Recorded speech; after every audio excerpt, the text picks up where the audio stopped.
నమస్తే, welcome to Bharati TV. నేను బాపయ్య. ప్రత్యేక సీమ కావాలి, జగన్ గ్యాంగ్ రెడీ అని చెప్పేసి ఈ వీడియోకి నేను ఒక టైటిల్ పెట్టాను. అంటే ఇప్పటికే ఆంధ్రప్రదేశ్ తెలంగాణ విడిపోయి ఉన్నాయి. మళ్ళీ ఆంధ్రప్రదేశ్లో రాయలసీమ విడిపోతుందా అని అంటే లేదు, ప్రస్తుతానికైతే విడిపోవాలి అని చెప్పేసి కొంతమంది జగన్ గ్యాంగ్ మాత్రం హల్చల్ చేస్తున్నారు. అసలు ఎందుకని వాళ్ళు ప్రత్యేక సీమ కావాలంటున్నారు? నిజానికి వాళ్ళు మాట్లాడే మాటలేంటి? సీమకు అన్యాయం జరుగుతోంది అని చెప్పేసి. అయితే నిజంగా సీమకు అన్యాయం జరిగిందా? జగన్మోహన్ రెడ్డి హయాంలో సీమకు న్యాయం జరిగిందా, లేకపోతే చంద్రబాబు నాయుడు హయాంలో సీమకు న్యాయం జరిగిందా? అలాంటివన్నీ కూడా నేను ఈ వీడియో ద్వారా తెలియజేస్తాను. అసలు రాయలసీమని ప్రత్యేకంగా ఒక రాష్ట్రంగా ఏర్పాటు చేయాల్సిన అవసరం ఉందా లేదా, ఆ డీటెయిల్స్ కూడా మనం మాట్లాడుకుందాం. అసలు ఈ వేర్పాటువాదాలు అనేవి ఎవరి హయాంలో మొదలయ్యాయి? ఎవరు ఈ వేర్పాటువాదానికి బీజం వేశారు? ఎవరు ఈ వేర్పాటువాదాల్ని, అంటే గతంలో ఆంధ్రప్రదేశ్ తెలంగాణ విడిపోవడానికి కూడా ఈ వేర్పాటువాదాల్ని ఎందుకు తెర మీదకి తీసుకొచ్చారు అనేది కూడా మనం ఈ వీడియో ద్వారా డిస్కస్ చేసుకుందాం. సో అయితే మనం ఫస్ట్ ఈ వేర్పాటువాదాల గురించి మాట్లాడుకుందాం. ఇక్కడ చంద్రబాబు నాయుడు ముఖ్యమంత్రిగా ఉండగానే వేర్పాటువాదాలు వస్తాయి. గతంలో అంటే ఇప్పుడే కాదు, ఈయన ఇప్పుడు 2024లో ముఖ్యమంత్రి అయ్యారు కదా, ఇప్పుడు కొత్తగా ఈ వేర్పాటువాదాలు పుట్టుకురాలేదు. ఈయన 1995లో ముఖ్యమంత్రి అయినప్పుడు కూడా వేర్పాటువాదాలు వచ్చాయి.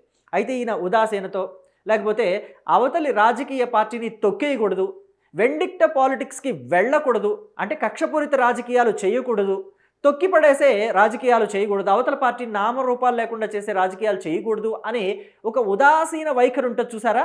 అలాంటి వైఖరి వల్లే ఇలాంటి వాళ్ళంతా కూడా రెచ్చిపోయారు ఆ రోజుల్లో అని చెప్పేసి పొలిటికల్ అనలిస్టులంతా చెప్తూ ఉంటారు. అయితే రాజశేఖర్ రెడ్డి ఈ తెలంగాణ వేర్పాటువాదం అనే దానికి మొట్టమొదటిగా కొంత ప్రోత్సాహాన్ని, ప్రోద్బలాన్ని అందించిన వ్యక్తి రాజశేఖర్ రెడ్డి అని చెప్పాలి. అయితే అందరూ ఏమనుకుంటారంటే కల్వకుంట్ల చంద్రశేఖరరావు వల్లే ప్రత్యేకవాదం తెర మీదకి వచ్చింది అనుకుంటారు. కాదు, రాజశేఖర్ రెడ్డి వల్లే దీన్ని తెర మీదకి తీసుకొచ్చారు. ఎందుకని అంటే చంద్రబాబు నాయుడు ముఖ్యమంత్రిగా ఉన్నాడు. చంద్రబాబు నాయుడు 1995, 99 రెండుసార్లు 2 టర్ముల్లోనూ ముఖ్యమంత్రి అయ్యారు కదా. సో రెండో టర్మ్లో కూడా ముఖ్యమంత్రి అయ్యేసరికి ఇక లాభం లేదు, చంద్రబాబుని ఎలాగైనా సరే అధికారంలోకి దించాలి అని చెప్పేసి రాజశేఖర్ రెడ్డి గట్టిగా ఫిక్స్ అయ్యారు. మరి ఏదో ఒక అలజడి సృష్టించాలి కదా రాష్ట్రంలో, అందుకనే ఈ వేర్పాటువాదం అనే దాన్ని తెర మీదకి తీసుకొచ్చారు. కాంగ్రెస్ పార్టీ ఎమ్మెల్యే చిన్నారెడ్డి అని అంటారు, జిల్లెల చిన్నారెడ్డి ఈయన కంప్లీట్ నేము. సో ఈయన చేతే సోనియా గాంధీకి లెటర్లు కూడా ఇప్పించారు.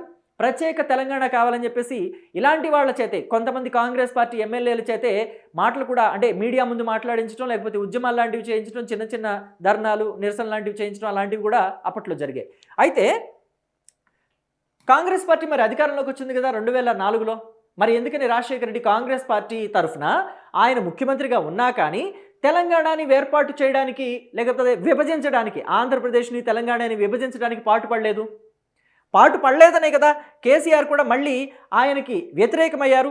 2004 ఎన్నికల్లో తెలంగాణలో ఆంధ్రప్రదేశ్ అంటే ఉమ్మడి ఆంధ్రప్రదేశ్ కదా, అప్పుడు ఎన్నికలు వచ్చినప్పుడు Congress party, TRS party, CPI, CPM అన్నీ కలిసే పోటీ చేశాయి. ఎంఐఎం కూడా వాళ్ళతోనే ఉంది. ఏఐఎంఐఎం అంటారు కదా, ఆ పార్టీలు కూడా, మజ్లిస్ పార్టీలు కూడా వాళ్ళతోనే ఉన్నాయి. సో మొత్తం అంతా కలిసి పోటీ చేశారు అప్పట్లో. మరి కలిసి పోటీ చేశాం కదా, నువ్వు తెలంగాణ ఇస్తానన్నావు కదా, నువ్వు తెలంగాణకి అనుకూలంగా మాట్లాడావు కదా, ఆ రోజు ఎందుకని ఇప్పించలేవు అని చెప్పేసి కేసీఆర్ కూడా మాట్లాడలేదు. అదే చంద్రబాబుతో కలిసి పోటీ చేసి గెలిచి అధికారాన్ని చేపట్టుంటే ఖచ్చితంగా తెలంగాణ ఇచ్చి తీరాల్సిందే అని చెప్పేసి మాట్లాడేవాళ్ళు. ఇన్ని మాటలేలా? అసలు కల్వకుంట్ల చంద్రశేఖరరావు తెలుగుదేశం పార్టీలో నుంచి బయటకు ఎందుకు వచ్చారు? మంత్రి పదవి ఇవ్వలేదనే కదా అని చెప్పి ఇప్పటికీ కూడా తెలంగాణలో ఒక మాట ఉంటుంది. ఆనాడు చంద్రబాబు నాయుడు తప్పు చేశాడు, కల్వకుంట్ల చంద్రశేఖరరావుకి తన మంత్రివర్గంలో చోటు దక్కించుంటే, అంటే 1999లో రెండవసారి చంద్రబాబు నాయుడు ముఖ్యమంత్రి అయినప్పుడు కేసీఆర్కి మంత్రి పదవి ఇచ్చుంటే అసలు టీఆర్ఎస్ పార్టీ పుట్టేదే కాదు అని చెప్పేసి ఇప్పటి కాంగ్రెస్ పార్టీ నేతలు కూడా మాట్లాడుతూ ఉంటారు. సో ఇలా వేర్పాటువాదం అనేది చంద్రబాబు నాయుడు టైంలోనే మొదలవుతుంది అని చెప్పేసి ఎప్పుడూ కూడా పొలిటికల్ అనలిస్టులు చెప్తూనే ఉండే మాట. ఇక చూడండి, అప్పట్లో అంటే నేను చెప్పే మాటలు కూడా అబద్ధం కాదు అని చెప్పడానికి. కేసీఆర్ చంద్రబాబు వెనకే ఉన్నారు. చంద్రబాబు మంత్రి పదవి ఇవ్వకపోవటం వల్లే ఆయన బయటకు వచ్చారు, టీఆర్ఎస్ పార్టీ పెట్టుకున్నారు, అంటే వేరుకుంపటి పెట్టుకున్నారు. వేరుకుంపటి పెట్టుకున్న తర్వాత కూడా ఆయన రాజశేఖర రెడ్డి హయాంలో అంతగా తెలంగాణ కోసం ఏం పోరాటం చేయలేదు. రాజశేఖర రెడ్డి చనిపోయిన తర్వాత 2009 నుంచే ఆ మలిదశ ఉద్యమం అనే దాన్ని మొదలుపెట్టారు. ఇదిగోండి ఇలా మలిదశ ఉద్యమం అనే దాన్ని మొదలుపెట్టి దాన్ని ఉవ్వెత్తున తీసుకువెళ్ళి 2014కి ముందు ప్రత్యేక తెలంగాణని సాధించుకోగలిగారు. అలా తెలంగాణ సాకారమైంది. అంతే తప్ప రాజశేఖర రెడ్డి 2009లో కూడా ఒకవేళ ముఖ్యమంత్రిగా కంటిన్యూ అయ్యి ఉంటే అసలు తెలంగాణ అనే ఊసే ఉండేది కాదని చెప్పేసి చాలామంది కాంగ్రెస్ పార్టీ నాయకులు ఇప్పటికీ ఆంధ్రప్రదేశ్లో చెప్తూ ఉంటారు. తెలంగాణలో కూడా కొంతమంది ఒప్పుకుంటారు. ఈవెన్ కేసీఆర్ కూడా అప్పట్లో పెద్దగా మాట్లాడేవాడు కాదు. రాజశేఖర రెడ్డి చనిపోయిన తర్వాతే ఈ ఉద్యమాలని తారాస్థాయికి తీసుకువెళ్లారు. ఒకవేళ రాజశేఖర రెడ్డి బ్రతికుంటే ఆ ఉద్యమాలు అలాగే ఉద్యమం అనే మాట మాత్రమే వినిపిస్తూ ఉండేది. పేరుకు మాత్రమే ఉద్యమం అనే మాట వినిపిస్తూ ఉండేది. ఎక్కడా కూడా ఆ ఉద్యమాలు పెద్ద ఎత్తున ఉండేవి కాదు అని చెప్పేసి అంటుంటారు. సో ఇక మనం ప్రస్తుతం ఆంధ్రప్రదేశ్ విషయానికి వద్దాం. ఇప్పుడు రాయలసీమ అనేది ప్రత్యేక రాయలసీమ కావాలంటున్నారు కదా. ఈ ప్రత్యేక రాయలసీమ అనే మాట ఇప్పుడు కొత్తగా 2024లో చంద్రబాబు నాయుడు ముఖ్యమంత్రి అవ్వగానే వచ్చింది కాదు, 2014లో కూడా వచ్చింది. 2014లో కొంతమంది వైఎస్ఆర్ కాంగ్రెస్ పార్టీకి చెందిన నాయకులు, అంటే వాళ్ళు ఓడిపోయిన వాళ్ళు కావచ్చు, పోటీ చేసి ఓడిపోయిన వాళ్ళు కావచ్చు, గెలిచిన వాళ్ళు కావచ్చు, ఆ పార్టీ సానుభూతి పరులంతా కూడా మాకు ప్రత్యేక రాయలసీమ కావాలి, ఇదిగోండి కర్నూలు, అనంతపురం, కడప, చిత్తూరు వీటితో పాటుగా నెల్లూరు జిల్లా, ప్రకాశం జిల్లాని కూడా కలిపి రాయలసీమగా ఇచ్చేసేయండి, మాకు ప్రత్యేక రాయలసీమగా ఏర్పాటు చేయాలి అని చెప్పేసి కొంతమంది ఆ మాటని తెర మీదకి తీసుకొచ్చారు. ఆ నినాదాన్ని తెర మీదకి తీసుకొచ్చారు. మళ్ళీ 2019లో జగన్మోహన్ రెడ్డి ముఖ్యమంత్రి అవ్వగానే వాళ్ళకి అల్జిమర్స్ వచ్చేసినాయో ఏమో, మతిమరుపు మొత్తం అంతా కూడా మర్చిపోయారు. ఆ 5 ఏళ్ల పాటు వాళ్ళకి అసలు రాయలసీమ గుర్తు రాలేదు, రాయలసీమ అభివృద్ధి గుర్తు రాలేదు, ప్రత్యేక రాయలసీమ కావాలి, మా రాష్ట్రం మాకు కావాలి అనే మాట గుర్తు రాలేదు. జగన్మోహన్ రెడ్డి ముఖ్యమంత్రిగా ఉన్న 5 ఏళ్ళు వాళ్ళకి అసలు ఆ ఊసే రాలేదు తల్లో. మళ్ళీ ఇప్పుడు చంద్రబాబు నాయుడు ముఖ్యమంత్రి అవ్వగానే మాకు రాయలసీమ కావాలి అని చెప్పేసి మొదలుపెట్టారు. అది ఎందుకు మొదలు పెడతారో అర్థం కాదు, ఎలా మొదలు పెడతారో అర్థం కాదు, ఏ రీజన్తో మొదలు పెడతారో అర్థం కాదు. ఇక్కడ ఏదైనా అన్యాయం జరుగుతుంది అని అంటే ఎస్ ఖచ్చితంగా మాకు మా రాష్ట్రాన్ని ఇచ్చేసేయండి, మేము పరిపాలించుకుంటాం, మమ్మల్ని పరిపాలించడానికి మీరెవరు అని చెప్పేసి మాట్లాడచ్చు. కానీ చంద్రబాబు నాయుడు హయాంలో రాయలసీమకి ఎంత మేలు జరిగింది, జగన్మోహన్ రెడ్డి హయాంలో ఎంత మేలు జరిగిందని ఒక్కసారి మనం చూసుకుందాం. ఇదిగోండి చంద్రబాబు హయాంలో రాయలసీమకి కియా మోటార్స్ వచ్చింది అనంతపూర్లో, అలాగే IIITని తీసుకొచ్చారు కర్నూలులో, అలాగే సెంట్రల్ యూనివర్సిటీని అనంతపురానికి తీసుకొచ్చారు, ఐఐటి, IISR, అలాగే కెలినరీ యూనివర్సిటీ తిరుపతికి తీసుకొచ్చారు. ఇవి రాయలసీమలోనివి కాదా? ఈ పెద్ద పెద్ద పేరున్న విద్యా సంస్థలు, ప్రతిష్ట కలిగిన విద్యా సంస్థలన్నింటినీ తీసుకొచ్చింది రాయలసీమకి కాదా? ఇంకా చూసుకుంటే మనకి రాయలసీమని హార్టికల్చర్ హబ్గా, గ్రీన్ ఎనర్జీ హబ్గా తీర్చిదిద్దాలనే ఉద్దేశంతో బడ్జెట్లోనే 40,000 కోట్లు కేటాయించారు.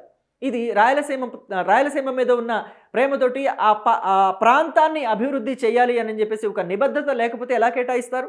అలాగే 20,000 కోట్లు రిలయన్స్ తోటి పెట్టుబడులు పెట్టించారు. అలాగే RMZ 84,000 కోట్లు అనంతపురంలో పెట్టుబడులు పెట్టింది. ఎందుకని ఇన్ని కంపెనీల్ని రాయలసీమకి తీసుకొచ్చారు? తీసుకొచ్చి ఆ కోస్తా జిల్లాల్లోనో లేకపోతే ఉత్తరాంధ్రలోనో పెట్టించవచ్చు కదా. ఇప్పుడు వాళ్ళంతా ఏమంటున్నారంటే ఆ రాయలసీమలో కొంతమంది, కేవలం ఆ గుప్పిడి మంది నాయకులు ఎవరైతే మాకు రాయలసీమ కావాలి, ప్రత్యేక రాయలసీమ కావాలంటున్నారో వాళ్ళంతా చెప్పే మాట ఏంటి?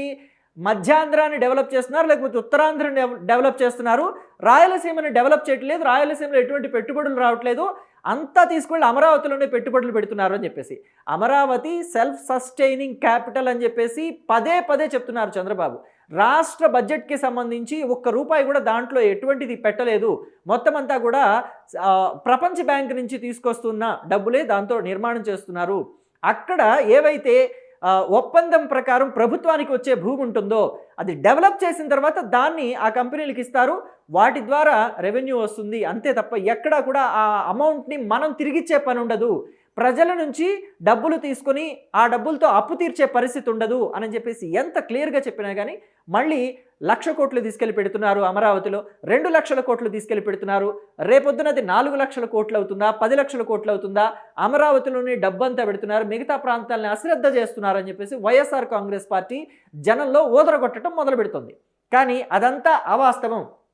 నిజానికి చంద్రబాబు నాయుడు రాయలసీమకి తీసుకొచ్చినన్ని పెట్టుబడులు ఆ అమరావతిలో కానీ లేకపోతే ఉత్తరాంధ్రలో కానీ తీసుకురాలేదని చెప్పాలి. సమంగా తీసుకొచ్చారని చెప్పడంలో ఎటువంటి డౌట్ అయితే లేదు. ఇదిగోండి ఇంకా చెప్పాలంటే ఎకో గ్రీన్ అలాగే టాటా పవర్ 2,00,000 కోట్లు పెట్టుబడి పెడుతుంది. ఈ Adani company, Greenko company, PbCl ఇవన్నీ కలిపి 2 లక్షల కోట్ల పెట్టుబడి పెడుతున్నాయి. ఇంతటి స్థాయిలో రాయలసీమలో పెట్టుబడులను తీసుకొచ్చిన నాయకుడు ఎవరైనా ఉన్నారా అంటే కేవలం చంద్రబాబు మాత్రమే కనిపిస్తారు. కేవలం తెలుగుదేశం పార్టీ, భారతీయ జనతా పార్టీ, జనసేన పార్టీలు ఈ 3 కూటమిగా ఏర్పడిన తర్వాతే ఈ పెట్టుబడులన్నీ కూడా ప్రస్తుతం రాయలసీమ వైపు చూస్తున్నాయి. అలాగే మనం చూస్తే ఇప్పటి వరకు ఇసూజీ కంపెనీ కానీ, Daikin, Yamaha, Colgate, Fox Star, అలాగే పెప్సీ, క్యాడ్బరీ ఇవన్నీ కూడా రన్నింగ్లో ఉన్నాయి. దాదాపుగా 1,00,000 మందికి ఉద్యోగాలు కల్పించింది. అటు గతంలో ఉన్న 5 ఏళ్లలో కావచ్చు, ఇప్పుడు 2 ఏళ్ళు, మొత్తం 7 ఏళ్ల పరిపాలనలో చంద్రబాబు అంటే రాష్ట్ర విభజన జరిగిన తర్వాత 7 ఏళ్ళు ముఖ్యమంత్రిగా పనిచేస్తున్నారు. అంటే గతంలో 5 ఏళ్ళు, ఇప్పుడు 2 ఏళ్ళు, 7 ఏళ్ల పరిపాలనలో ఆయన పరిపాలనలో ఇన్ని కంపెనీలు, 1,00,000 ఉద్యోగాలు ఆయన హయాంలో వచ్చాయి అని చెప్పడంలో కూడా ఎటువంటి డౌట్ లేదు. ఇక మరి జగన్మోహన్ రెడ్డి గురించి కూడా మాట్లాడుకోవాలి కదా. ఆయన ముఖ్యమంత్రిగా ఉండగా సీఎంకి ఏం చేశారనేది చెప్పుకోవాలి. సీఎంకి ఆయన చాలా గొప్ప బహుమానం ఇచ్చారు. ఇక్కడ ఉన్న కంపెనీల్ని తరిమేశారు. అమర్ రాజా కంపెనీ ఉంది కదా, 10,000 కోట్ల పెట్టుబడులు తీసుకువెళ్ళి తెలంగాణలో పెట్టింది. మీరొద్దు, మీ కంపెనీ వద్దు అని దండం పెట్టి పంపేశాము అనే ఆయనే ఓపెన్గా చెప్పారు సజ్జల రామకృష్ణారెడ్డి, అప్పటి ప్రభుత్వ ప్రధాన సలహాదారు. సో 10,000 కోట్ల పెట్టుబడులు పోతున్నాయంటే దండం పెట్టి మేమే పంపించేసామని చెప్పేసి ఆయన ఓపెన్గా చెప్పారు. ఇంతకన్నా ద్రోహం ఏమైనా ఉంటుందా రాయలసీమకి? అలాగే జాకీ కంపెనీ వెళ్ళిపోయింది కదా, తరిమేశారు. అలాగే కియా అనుబంధ కంపెనీలు కూడా వీళ్ళ దాష్టికాన్ని చూసి అసలు పెట్టుబడి పెట్టడానికే ముందుకు రాలేదు. మామూలుగా కియా లాంటి ఒక పెద్ద సంస్థ, అనంతపురంకి వచ్చిన ఒక పెద్ద సంస్థ, ఆ కార్లు తయారు చేసే కంపెనీ, మరి విడిభాగాలు తయారు చేసే కంపెనీలు కూడా అనుబంధ కంపెనీలు అంటారు.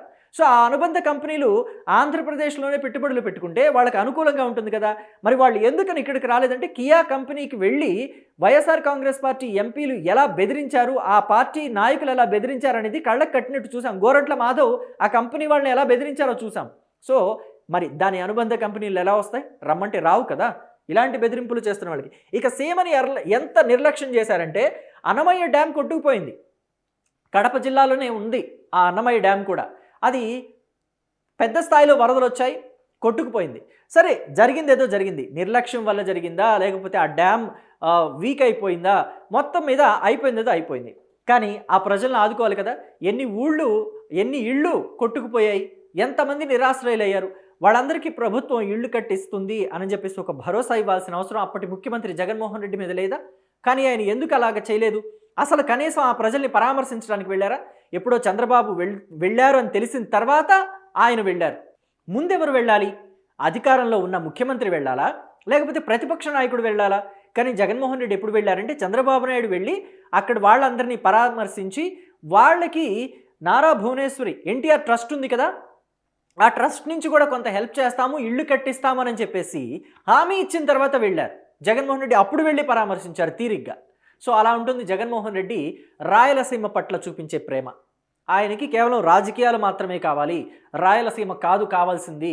అందుకే ఆయన ఇప్పుడు మళ్ళీ కేవలం అధికారం కోసం మాత్రమే ఆ గుప్పెడు మంది నేతల్ని ముందు పెట్టి మళ్ళీ ప్రత్యేక రాయలసీమ, వేర్పాటువాదం ఇలాంటివన్నీ కూడా తెర మీదకు తీసుకొస్తున్నారని చెప్పేసి పొలిటికల్ అనలిస్టులు అంతా కూడా చెప్తున్నారు. మరి మీ అభిప్రాయం ఏంటి? కేవలం అధికారం కోసం, ప్రభుత్వంలో అనిశ్చితి కల్పించడం కోసం, ప్రజల మధ్య, ప్రాంతాల మధ్య మరోసారి చిచ్చు పెట్టాలని వైఎస్ఆర్ కాంగ్రెస్ పార్టీ ప్రయత్నిస్తోంది అని చెప్పేసి చాలామంది నాయకులు, చాలామంది అంటే తెలుగుదేశం పార్టీ నాయకులు కావచ్చు, లేకపోతే పొలిటికల్ అనలిస్టులు కావచ్చు, లేకపోతే ప్రజలే కావచ్చు, మాట్లాడుతున్న మాటల్లో నిజమెంతుంది అని చెప్పేసి మీరు అనుకుంటున్నారో మీ అభిప్రాయాన్ని కామెంట్ బాక్స్లో తెలియచేయండి. అలాగే దాంతోపాటుగా అసలు రాయలసీమ ప్రత్యేక రాష్ట్రంగా ఏర్పడాల్సిన అవసరం ఉందంటారా లేదంటారా అనే విషయాన్ని కూడా కామెంట్ బాక్స్లో తెలియచేయండి. Thank you.